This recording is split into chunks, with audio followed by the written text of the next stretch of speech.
El objeto de mi intervención es el de las redes sociales y el derecho del trabajo, particularmente las cuestiones relacionadas con su valor probatorio en juicio. Y eso en la medida en que creo que son las más relevantes, o por lo menos las que unos mayores problemas prácticos están suscitando.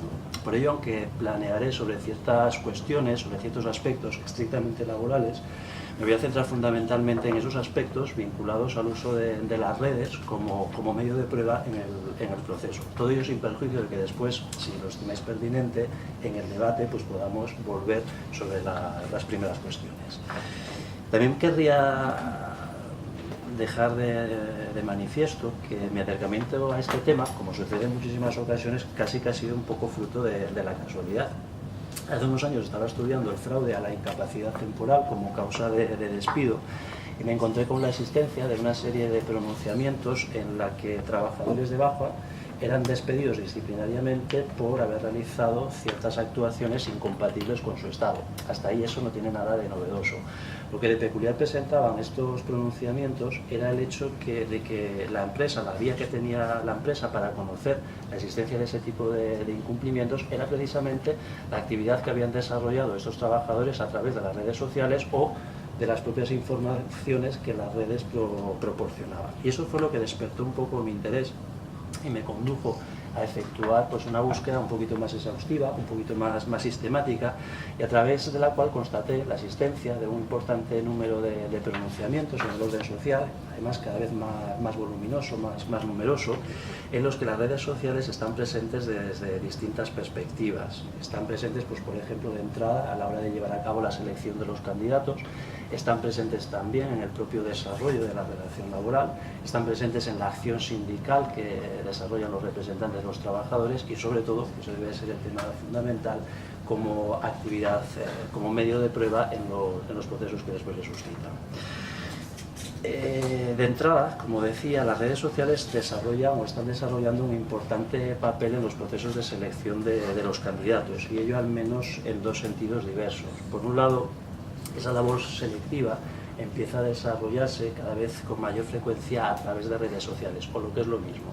Existen redes sociales que están especializadas en los procedimientos de selección de los trabajadores. Y por otra parte, con independencia de cómo se efectúe esa selección, lo cierto es que las empresas, cada vez más a menudo, tienen un gran conocimiento de datos o de circunstancias relevantes sobre la personalidad del trabajador a través de las redes sociales.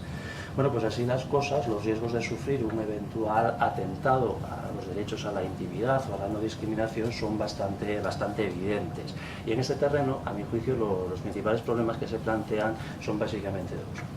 El primero de los problemas es el relativo a la admisibilidad del acceso por parte de las empresas a este tipo de datos. Es sabido que, evidentemente, la empresa en los procesos de selección no puede llevar a cabo indagaciones sobre aspectos personales de la vida del trabajador, debe de limitarse exclusivamente a aquellas cuestiones que son estrictamente profesionales.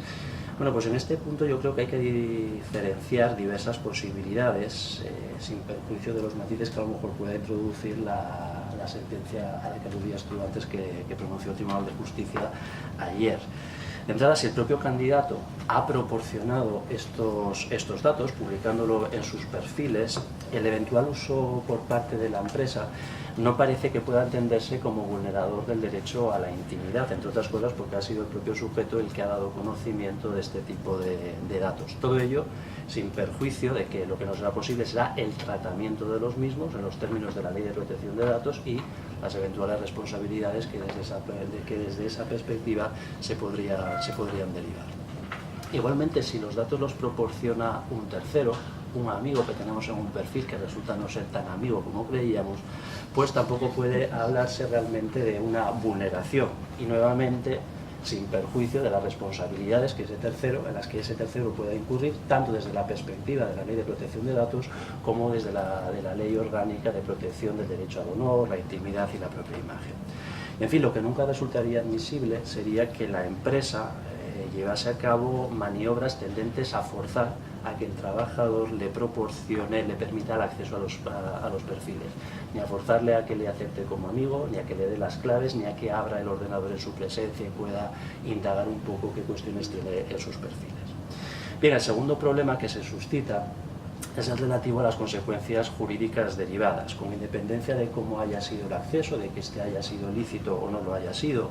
La decisión empresarial en ningún caso va a poder incurrir no debería incurrir en una causa discriminatoria. Y en estos casos yo creo que cabe pensar en dos tipos de tutela, y ambos, ya avanzo, tienen un carácter bastante limitado. El primero de ellos sería una tutela de carácter reactivo, y consistiría en que el trabajador pudiese interponer una acción a través del proceso especial de tutela de los derechos fundamentales que nosotros en el ámbito laboral tenemos regulado en los artículos 177 y siguientes de la ley reguladora. ¿Qué ventajas o qué tiene de bueno este procedimiento? Básicamente dos cosas. La primera es que si se aporta un panorama indiciario, y el hecho de que la empresa haya entrado en los perfiles del trabajador podría servir perfectamente como indicio, se produce la alteración de la carga de la prueba, la alteración del onus probandi. Y por otra parte, en el caso de que la demanda prosperase, pues se podría lograr una indemnización por daños y perjuicios. Lo que es más dudoso, y esto si queréis lo dejamos para luego para el debate, es que se pueda forzar a la empresa que lleva a cabo la contratación del trabajador, por aquella cuestión de la incoercibilidad de las obligaciones de hacer. Existe también una tutela de carácter preventivo. ¿De carácter preventivo en qué sentido? Bueno, con una reforma que se produjo en el año 2010, se introdujo en el texto de la Ley de Infracciones y Sanciones en el orden social, en la LISOS, una previsión específica en el artículo 16, de conformidad con la cual aparece tipificado ahora como una infracción muy grave el hecho de que la empresa solicite datos personales. El problema es que el tipo infractor, por los términos empleados, solicitar datos personales, no casa exactamente bien con la cuestión, con la tarea, con la conducta consistente en indagar en los perfiles, porque no estamos efectuando exactamente una solicitud. Un segundo bloque de aspectos de interés se plantea a partir del momento en que la relación laboral ya está vigente, ya se ha constituido.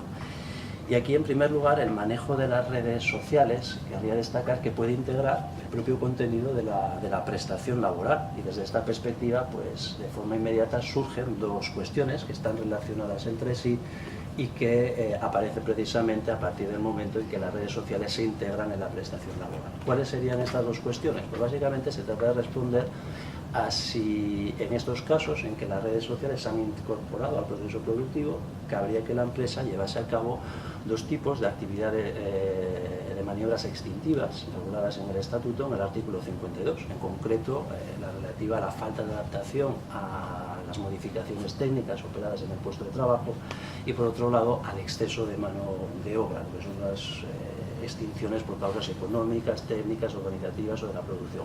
Parecen un poco supuestos de laboratorio de esas cosas que imaginamos nosotros en el despacho cuando pues no es cierto. Resulta que hay varios pronunciamientos que ya se han tenido que encontrar con la necesidad de responder a estas cuestiones.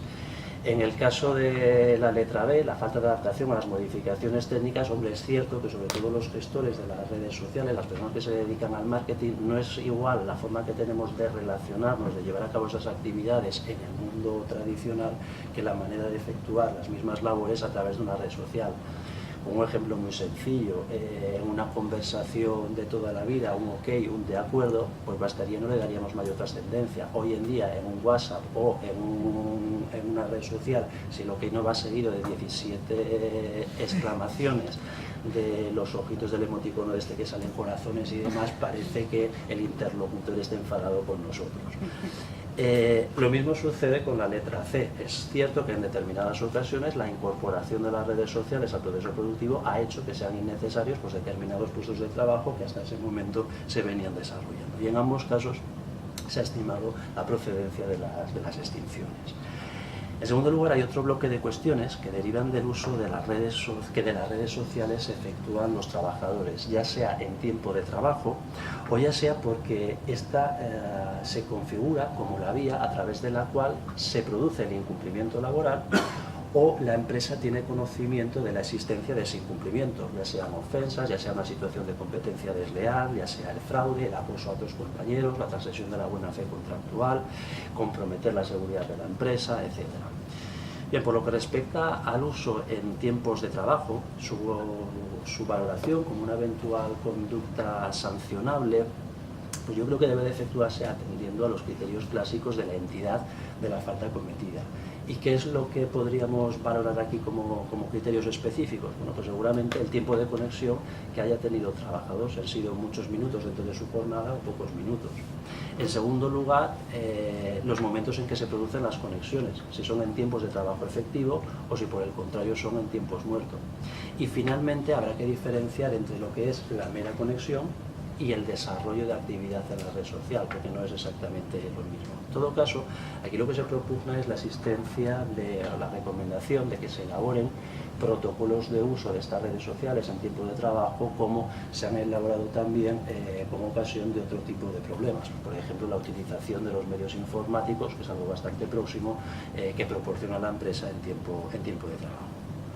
En cuanto a las conductas que se cometen a través de la red social, en realidad aquí generalmente los aspectos problemáticos que surgen suelen ser a los que me referiré al final, y es la utilización como medio probatorio de lo que ahí aparece en la red. Ahora bien, a veces la propia actuación del trabajador en la red constituye la manera en que se materializa el incumplimiento. Esto sucede fundamentalmente en los casos de las ofensas verbales. ¿Qué de específico podemos encontrarnos aquí?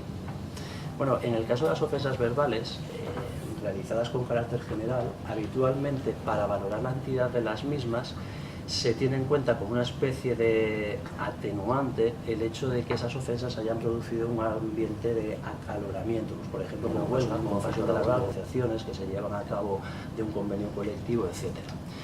Se utiliza normalmente esta atenuante desde la perspectiva en que se piensa que no es lo mismo la reacción oral instantánea de la que se produce a través de un escrito, que debería de venir precedido de un cierto tiempo de reflexión. Hay quien ha entendido que esto, en el caso de las redes sociales, en la medida que aparece siempre por escrito, no debería de ser así. Nunca sería aplicable esa atenuante del acaloramiento. Yo, sin embargo, discrepo. Creo que justamente una de las características de las redes sociales es la inmediatez. Es cierto que la educación nunca la deberíamos de perder, pero si se justifican unos casos, seguramente también los restantes. Y otro de los elementos que se tienen que valorar a efectos de la entidad, yo creo que es el tipo de cuenta del trabajador, si es abierto, si no es abierto, el número de amigos, de seguidores que pueda tener, etcétera. Porque eso va a repercutir en la incidencia, en la entidad real de la conducta. Con todo, incluso aquí matizaría algo más. Una cosa son las ofensas que pueda realizar frente a otro trabajador, donde seguramente habrá que ser más restrictivo, y otra cosa serán las opiniones que verse respecto a la empresa cuando éstas sean negativas. Los intereses y los derechos en juego son sustancialmente diversos y eso justifica un tratamiento igualmente diferente. Bien, hay un tercer bloque que está relacionado con la acción colectiva de los representantes de los trabajadores. Y aquí yo creo que los núcleos temáticos progresan fundamentalmente al hilo de dos grandes cuestiones que simplemente me voy a limitar a apuntar. La primera es si la empresa tiene la obligación de proporcionar a los representantes de los trabajadores el acceso a las redes. Más que el acceso a las redes, seguramente serán los instrumentos que te permiten acceder a las redes, donde aquí la respuesta, pues ya lo anticipo, es negativa, y el uso que de las mismas puedan hacer estos representantes, que en el fondo no es muy distinta que las respuestas que vamos a obtener en el caso de los trabajadores ordinarios. Bien, pues esto ya nos sitúa en el último punto, que es el que verdaderamente a mí me parece más interesante, y es el de la utilización de las redes sociales como prueba en el proceso social. Y yo creo que aquí pues, se suscitan básicamente como tres grandes cuestiones. La primera de ellas es la de la propia admisibilidad de este tipo de pruebas, fundamentalmente desde la perspectiva de una eventual obtención vulnerando derechos fundamentales. La segunda sería el modo de garantizar la realidad y veracidad de lo publicado, tanto desde la perspectiva subjetiva, esto es la autoría, como desde la objetiva, el contenido de lo que ahí se publica. Y finalmente yo creo que también resulta relevante detenerse la naturaleza jurídica que quepa atribuir a este tipo de medio de prueba.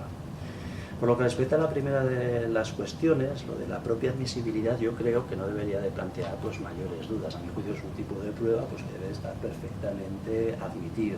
Tenemos, en primer lugar, pues, un aval normativo.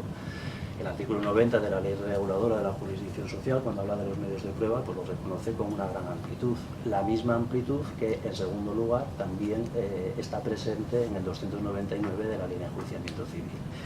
No solamente eso, sino que además existe un nutrido número de pronunciamientos judiciales en los que, planteado este tipo de prueba, se ha admitido sin mayor problema para las cuestiones más variopintas, es de demostrar la existencia de una relación laboral, demostrar cuál es la categoría profesional del trabajador, eventuales incumplimientos del mismo, incluso por el propio trabajador cuando quiere evidenciar que hay un puesto de trabajo libre que justifica su readmisión después de una excedencia que haya venido disfrutando, o para demostrar que existe un grupo de empresas y proceder a la extensión de responsabilidades. En fin, para cuestiones muy variadas, como digo, hay un nutrido un grupo de pronunciamientos que las ha venido reconociendo. Tan es así, en tercer lugar, que de hecho la negativa del órgano jurisdiccional a incorporar, a admitir en el proceso la incorporación de este tipo de prueba, aunque aisladamente considerada no es recurrible, sin perjuicio de un supuesto que veremos luego un poquito más especial en el artículo 92,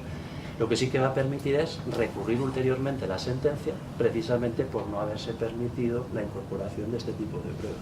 Y en caso de que prospere esta reclamación, pues se declarará la nulidad de las actuaciones, retrotrayendo las mismas hasta el momento en que debió de ser admitida la prueba. ¿Hay algún supuesto ya, alguna sentencia dictada en su aplicación que va en esta vía? Precisamente habla del WhatsApp, que aunque no es una red social, la doctrina que ahí se sienta es perfectamente extrapolable al caso de las redes sociales. Bien, en todo caso, de conformidad tanto con el artículo 90 como el artículo 384 de la LEC, para que este medio de prueba pueda ser admitido y empleado, es necesario aportarlo a través de un soporte adecuado y poniendo a disposición del órgano jurisdiccional los medios necesarios para su reproducción y después para la posterior constancia en los autos. ¿Esto cómo se puede cumplir? Bueno, pues se puede cumplir de muchas maneras. Los ejemplos que nos brinda la jurisprudencia sería, pues, por ejemplo, llevar el ordenador a la propia sala de juicio, abrirlo allí y en presencia del magistrado correspondiente proceder a la apertura de la página de que se trate. Igualmente sería posible aportar un pantallazo, siempre con las debidas cautelas, como si se tratase de un documento, algo que por lo demás ya ha admitido la propia Sala Segunda del Tribunal Supremo. Y en fin, en otras ocasiones lo que se hace es aportar, pues, un acta notarial previamente levantada que tendrá después, pues, una serie de repercusiones. Como en cualquier otra prueba, será necesario que en su obtención no se hayan vulnerado derechos fundamentales. Esto en la actualidad, si se alega en juicio en el caso del proceso laboral, pues determina que se abra como una especie de mini incidente en el seno del proceso y en la propia vista pues se discute si efectivamente ha habido o no ha habido esa vulneración de los derechos fundamentales, si procede o no procede admitir la prueba. En todo caso, en las sentencias que yo he analizado, normalmente no se ha cuestionado nunca la licitud de la prueba, o si se ha hecho, generalmente no se ha llegado nunca a responder. Bien porque nos han aportado indicios de la vulneración, bien por el momento procesal en el que se plantea, es decir, lo plantean en el recurso de suplicación cuando no lo suscitaron en la instancia, o bien por el cauce procesal empleado, lo plantean como una revisión de hechos en el recurso de suplicación cuando sería una vulneración de las garantías del procedimiento. El caso es que, sea por una cuestión o sea por otra, los tribunales no se han llegado a pronunciar. Yo creo que seguramente la falta de litigiosidad en esta materia seguramente se deba a que tenemos una especie de sensación, o partimos de la percepción de que estamos ante unas redes públicas, o más que ante unas redes públicas, unas redes de acceso público.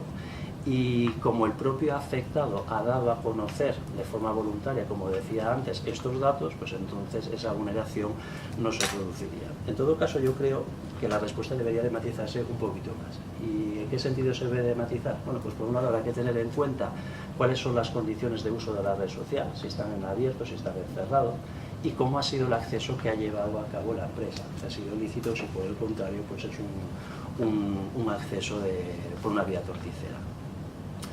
En cuanto a las consecuencias que se derivarían ante una eventual vulneración de estos derechos fundamentales, Esto se plantea fundamentalmente en los casos en los que se han adoptado decisiones empresariales, disciplinarias y singularmente un despido. Y aquí, sobre todo en el caso de las pruebas videográficas, que no es exactamente lo mismo, está como bastante asentado el criterio de que en estos casos el despido sería nulo. Los despidos nulos están vinculados siempre a una violación de derechos fundamentales. Y de, bueno, pues como se ha violado un derecho fundamental, el despido es nulo. Yo creo que no debe de ser exactamente así, que hay que diferenciar que una cosa es la nulidad en la obtención de la prueba y otra cosa es la nulidad en el acto del despido. Entonces, en estos casos tendremos una obtención ilícita de la prueba. Esa prueba no podrá ser incorporada al proceso y entonces no la tendremos en cuenta y habrá que valorar el despido atendiendo a las restantes pruebas que se hayan presentado. Llegaremos pues, a la procedencia, a la improcedencia o en su caso a la nulidad, pero no porque la prueba haya sido obtenida de manera ilícita.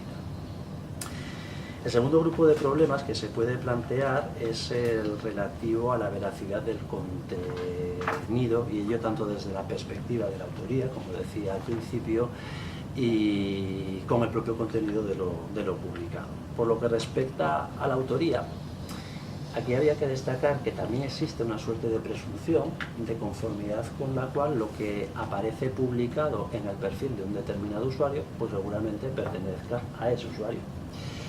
Ahora bien, los perfiles que se crean en realidad no nos ofrecen una seguridad absoluta de que la persona que aparece como titular de la página o del perfil realmente lo sea. Yo, sin ir más lejos, en mi Facebook tengo como amigo a los Reyes Magos. Lo tengo. Y los Reyes Magos, a mi juicio, creo que no existen. Lo cual seguramente debe ser un suplantado. Algunas de las sentencias manejadas... en el vídeo habrá que spoiler. Para los niños, ¿no? En algunas de las sentencias, creo que los niños no vean estas cosas, porque me preocuparía gravemente. En algunas de las sentencias manejadas en este trabajo, precisamente la conducta que se enjuiciaba, la conducta reprobable, era de un trabajador que había suplantado la personalidad de su jefe y había creado un perfil a su nombre. Y a través de ese perfil, pues vertía una serie de consideraciones desconsideradas frente a la empresa y también pues una serie de ofensas frente a otros trabajadores. Esto nos evidencia la facilidad con la que se puede llevar a cabo esa manipulación. En todo caso, cuando esto se produzca, bueno, pues simplemente habrá que se podrá atacar esta prueba negando la autoría, y aquí cabe tanto una respuesta preventiva como reactiva. En este sentido, los artículos 384 y 382 de la Ley de Enjuiciamiento Civil, cuando regulan la prueba de archivo y reproducción de datos, reconocen tanto al proponente como a la otra parte la posibilidad pues, de aportar otros medios de prueba instrumentales para tratar de evidenciar la realidad de la que están incorporados. En todo caso, la Sala Segunda ha destacado que la carga de la prueba sobre la veracidad de estas cosas recae sobre el proponente. Tanto, es cierto que se trata de una serie de conversaciones a través de Twitter, una serie de tuiteamientos, tanto por lo que respecta al origen, por la identidad de los interlocutores o como la integridad del contenido. ¿Cuáles son los medios imaginables? Muy variados, pero singularmente, por no alargarlo demasiado, pues una pericial informática. En cuanto al contenido de lo publicado, tenemos lo mismo, o sea, no todo lo que ahí aparece necesariamente es real, y las opiniones que vierten terceros respecto a un trabajador o las publicaciones que cuelgan no quiere decir que eso necesariamente haya sido así, o el propio interesado pues puede haber colgado pues una serie de comentarios y noticias que la veracidad del contenido del mismo. Bien, al igual que sucede con el límite anterior, también hay pocas sentencias que se hayan planteado estas cuestiones, o normalmente no ha surgido este tipo de problema. En todo caso, cuando ha surgido, lo que han destacado mucho los tribunales es que aquí no cabe una mera obstrucción negativa, es decir, no vale decir esto es mentira y se acabó, sino que habrá que aportar pues, una serie de contrapruebas. Esto seguramente sea lo que justifique que en muchas ocasiones se aporta el acta notarial. Sin embargo, yo creo que aquí las empresas se equivocan en cuál es el valor que tiene el acta notarial. El acta notarial lo único que reflejará es que en un determinado día, en una determinada página, pues estaba colgada una información, pero no la veracidad de lo que ahí aparece. Bien, esto nos sitúa ya en la última cuestión que quería abordar, que era la relativa a la naturaleza jurídica de estas pruebas. una primera solución sería importar la jurisprudencia de la Sala Cuarta del Tribunal Supremo, que en el caso de pruebas videográficas les ha negado el valor de prueba documental. De una manera bastante discutible, pero el caso es que se lo ha negado. Y lo ha hecho girando alrededor de dos grandes argumentos. El primero de ellos es el tratamiento separado de este tipo de pruebas, de las pruebas videográficas y de las documentales, efectúa la Ley de Enjuiciamiento Civil, y por otra parte pensando en la no aplicabilidad del artículo 26 del Código Penal. En el artículo 26 del Código Penal se reconoce expresamente que se considera documento, leo textualmente, todo soporte material que exprese o incorpore datos, hechos o narraciones con eficacia probatoria o cualquier otro tipo de relevancia jurídica, si bien a los efectos de dicho código. Entonces, acogiéndose a los efectos de dicho código, pues se niega su aplicabilidad en el ámbito laboral. Yo creo que esto es disfuncional porque estas pruebas, si se presentan en el proceso penal, tendrán ese valor documental y en cambio a efectos de acceder, en el caso del proceso laboral, a la suplicación o a la casación no será posible porque no tiene naturaleza documental. Cuando la propia ley reguladora después tiene otro artículo, los artículos 4 y 86, que dice si se plantea una falsedad documental que se decida en sede penal, hay que suspender el procedimiento y esperar el resultado de si prospera o no prospera la querella. Entonces, un mismo documento en una misma jurisdicción, un mismo instrumento en una misma jurisdicción va a tener los valores diferenciados. Ya en el terreno específico de las redes sociales, los pocos pronunciamientos que aluden a esta cuestión, de una manera críptica, se limitan a decir esto no es prueba documental. ¿Por qué? Pues porque no, ya está. No hay una mayor justificación. Yo creo que la respuesta no debe ser ni tan automática ni tan general y que sería conveniente matizar aquí también algunas cosas. Si nos movemos en el terreno del Facebook, lo que aquí se publica normalmente son o fotos o vídeos o comentarios. Si estamos hablando de fotografías o de vídeos, claramente tienen que ser considerados como documentos. Se deduce no solo del concepto amplio del artículo 324 de la LEC, sino también de la lectura de los artículos 332 y 334, que implícitamente les está otorgando esta naturaleza. En cuanto a los comentarios, seguramente presentan una mayor complejidad, porque sí, en algunos casos se podría entender que son documentos por ese concepto amplio de la Ley de Enjuiciamiento Civil, pero no es menos cierto que en algunos casos vendrían a ser como una especie de confesión o de testimonio, pero que se ha documentado. De hecho, la propia Sala Segunda, dos sentencias muy importantes del año 2015, una de 19 de mayo y otra de 27 de noviembre, precisamente señalan que no estamos aquí ante documentos, porque se han documentado a posteriori y además no adquieren por el mero hecho de aportarlos al proceso el valor documental. Bien, estas son algunas de las dudas y de las conclusiones que a mí me ha suscitado la materia. Seguramente podría haber procedido a publicarlas en el Facebook y esperar por vuestra aprobación a través del consabido me gusta, o que incluso hubieseis añadido un comentario, pero las estadísticas evidencian que en estos casos, cuando hay más de 2 o 3 líneas, normalmente, por muy amigos que sean, no se lee lo que se continúa. Por eso parecía más oportuno pues traerlo a este foro donde podemos discutirlo con una mayor seguridad.